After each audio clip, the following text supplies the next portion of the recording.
It's now my pleasure to welcome Michael Pettingell, Senior VP Business Development of Vizsla Silver Corp, for a fireside chat with Stephen Soock from Stifel. Welcome to the stage.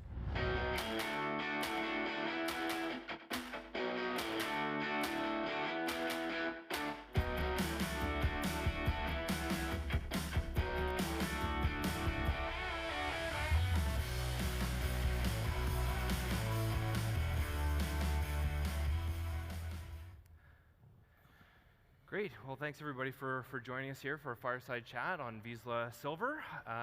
So I'm Stephen Soock. Joining me is Mike Pettingell.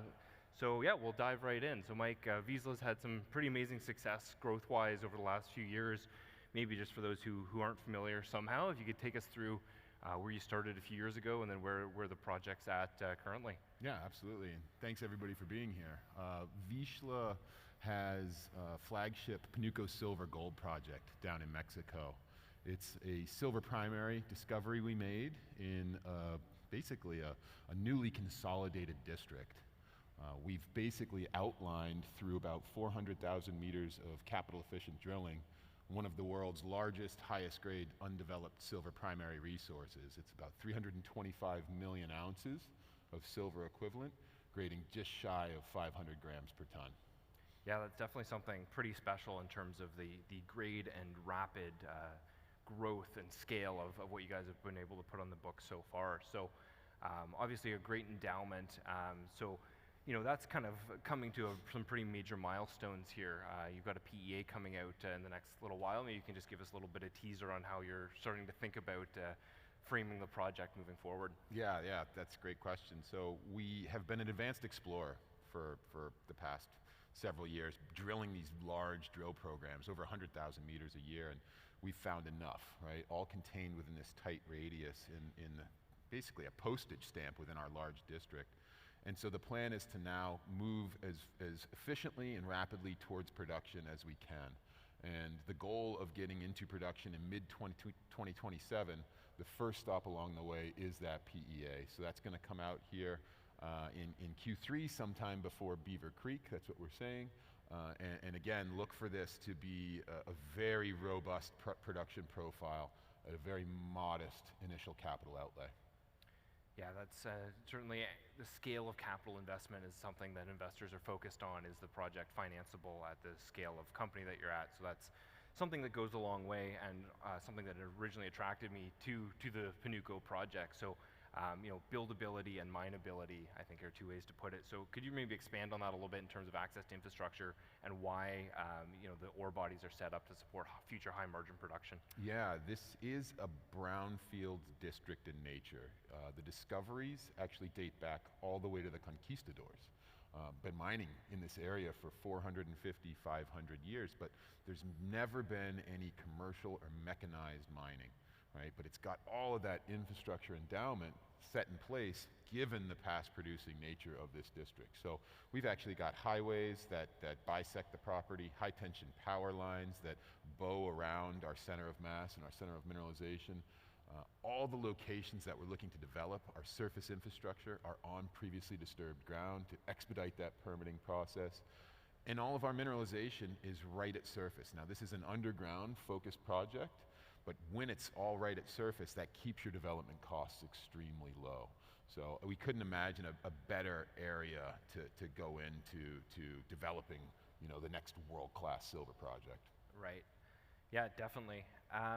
And you know, you're not done making discoveries either. You know, we've recently put El Molino, La Luisa's expanded quickly. You know, Copala's got additional splays. So maybe you could just expand on what you see within the immediate project area for additional opportunities that, you know, may or may not be included in the PEA depending on the stage, but what else you see as kind of runway there. Yeah, exploration is in our DNA. You know, the 11 structures that we have currently that make up our resource base, we have not closed off mineralization in any direction. The only direction it's closed off is up because they're right at surface. So there's targets to extend the current resource base. There's targets that are just outboard of that resource base where, you know, hauling, you could still haul to a centralized facility. But really, this center of mass that I'm referring to represents less than 10% of the known vein strike that we've mapped and sampled in this district. We are really just, getting going. It's early innings here. And so there's immense opportunity within our contiguous package, but since the start of the year, we've made some pretty large acquisitions within this frontier belt, really. And so now we've effectively tripled our land holdings in district since the start of the year for about $6 million in cash and shares, really building this multi-generational pipeline of quality silver projects. So the Panuco property is, like you said, extensive and has a lot of runway there. So what was it about these additional regional land acquisitions that really attracted you to those specific pieces of ground? Well, where our project is situated, it's about 80 kilometers to the south of First Majestic's flagship San Dimas. San Dimas has been in commercial production for over 150 years. It's produced over 1 billion ounces of silver equivalent. In fact, it's about 850 million ounces of silver on top of 12 million ounces of gold. This is the direct analog from a geologic perspective to what we have. The property that we acquired, one of the properties we acquired called La Garra, is equidistant between San Dimas and our property. It has all the hallmarks that attracted us originally to Panuco, past producing, has been in private hands since the 40s. In fact, this La Garra project has never had a diamond drill poked into it. So you're talking about no modern exploration. And when you have fragmented land, such as Panuco, consolidating and then exploring on a systematic basis while using modern applications is really, really beneficial, and we've had tremendous success doing that. Definitely. So should we be expecting to see some early results out of the properties, or you focus more on de-risking the Panuco development project? Where do your priorities sit within kind of this large amount of opportunity set that you have to work with? Yeah, we're laser focused right now on getting to cash flow. Right?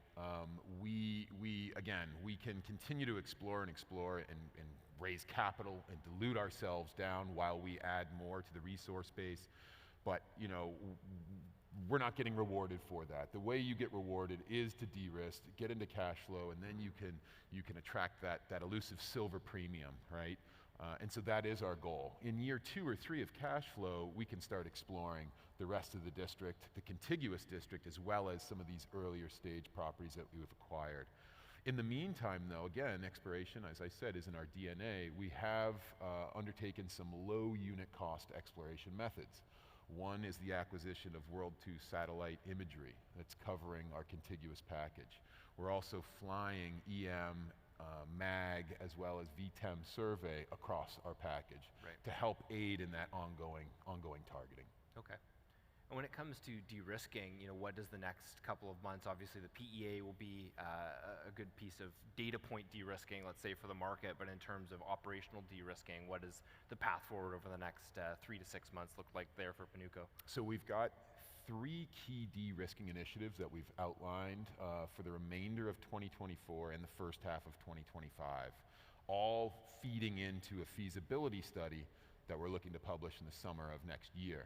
So the first is a fully permitted bulk sample test mine program. We received these permits in record time at the end of last year. This is going to allow us to develop and extract 25,000 tons from our primary Copala structure. This is where we will initiate mining. So I can't speak to how valuable this program is to reconcile your resource to your block model, but really get a handle on your development rates, your mining rates, ventilation, really understanding and mitigating that risk from surface to mine and then back to surface. We also want to stockpile roughly a year's worth of mineralization to mitigate any growing pains associated with the first year of production and opening up the mine. The second program, which complements that, is an ongoing tight space definition program, really to reduce that drill spacing and set us up for reserve delineation in advance of that feasibility. And the third program is our ongoing MET, right? We've got a 4th round of optimized metallurgy underway, really to get a handle on those recoveries and understand that response. So it's really about these key de-risking initiatives as we march towards the delivery of the feasibility in 2025. So I wanted to touch on that a little bit. Is it that de-risking process and kind of mindset that will allow you to move directly from a PEA to a feasibility study, kind of surpassing a PFS? You think you've got the project scoped correctly, and then it's really just the detail that needs to go into the final document? Yeah, this PEA, really led by our COO, Simon Smirlik. He joined us officially at the beginning of the year, stepping down as COO of Asenco Engineering to really take charge. Now, Simon's built 42 mines in his 30-plus year career, most notably Silvercrest Las Chispas as a recent build. He's had us going down the MET study program, pathway, pretty rigorous from day one. This PEA that you're going to see is very much a PFS level document. Engineering is already in Deswick. Again, 3 rounds of MET testing complete. So we do have a very good sense of the scope, and it's going to be a pretty large project. I think if it were in production today, it would be between the 8th and the 1st largest silver mine on the planet. Wow, yeah, that's certainly coming out of the gate swinging when it comes from discovery hole a few years ago to production. Given that kind of rapid pace, with the feasibility study, you said first part of next year, when would you hope to actually be in production and start to see that cash flow come in? Obviously, time value of money in an elevated rate environment is a key value component on how you evaluate these mining projects right now. So where's that goal you guys have set for yourselves to hit that? Yeah, H2 2027 is the goal for first pour, right? That's really what we're focused on. So that's giving ourselves 2 years to finish permitting and construction. Now, permits don't need to go, they're not mutually exclusive, right? So you can start tackling those permits essentially the moment the PEA is delivered, especially if you're quite confident in the scope of the project. Right. And so for us, we've already moved through quite a bit of that initial consultation with our ejido groups. We've now got 30-year operating agreements with 5 ejidos. That's all the ejidos that cover our district. So we're in a really good way in terms of pushing through those permits. Construction, again, give yourself 2 years to do the overall build. Sure. Get into that mid-2027 production. The other component I wanted to touch on, switching gears a little bit, is the royalty spin-out. This is something that's kind of been driving some of the news flow recently, and I know is starting to come to that final head and being able to action and dividend out to shareholders. So maybe we can talk a little bit about the thinking and rationale behind doing that sort of transaction at this point in the development process of Vizsla Silver. Yeah, so for those that are unaware, we are spinning a 2% NSR out to shareholders on the Panuco district. If those in the room followed Great Bear, you'll recall that Great Bear, in anticipation of its sale pre-resource to Kinross, they spun out a 2% NSR to shareholders on the Dixie project.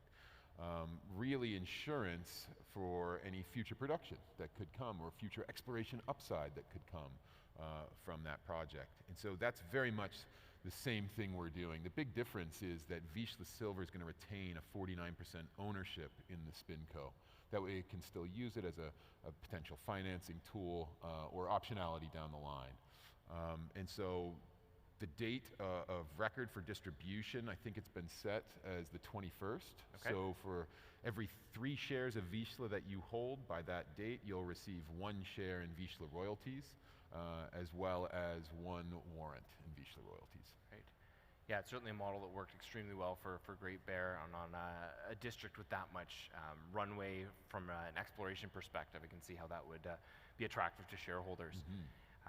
Maybe just in the last minute here before we wrap up, speaking of kind of that runway, you guys have a fairly strong cash position, which has definitely been an asset in its own unique way through a rough part of the market. So, where does your kind of cash balance sit now, and then what point through does that get you to over the next little while? Yeah. So with this switch of focus from being an advanced explorer, at one point having 13 drill rigs spinning on the property down to 2, just laser focused on de-risking, getting it to cash flow. We've reduced our burn significantly. Right now, we're close to about $1 million a month burn. We currently have 40 million Canadian in the bank. We expect that to take us all the way to delivery of that feasibility, which really you're at a point of raising project financing. Construction financing, of course. That's great. No, I appreciate the chat here, Mike. We're just running out of time, but exciting things ahead for Vizsla. Yeah, thank you so much. And thanks, everybody. Happy to chat if you want to find us. I think our booth is 87. Okay. Thank you very much. Cheers.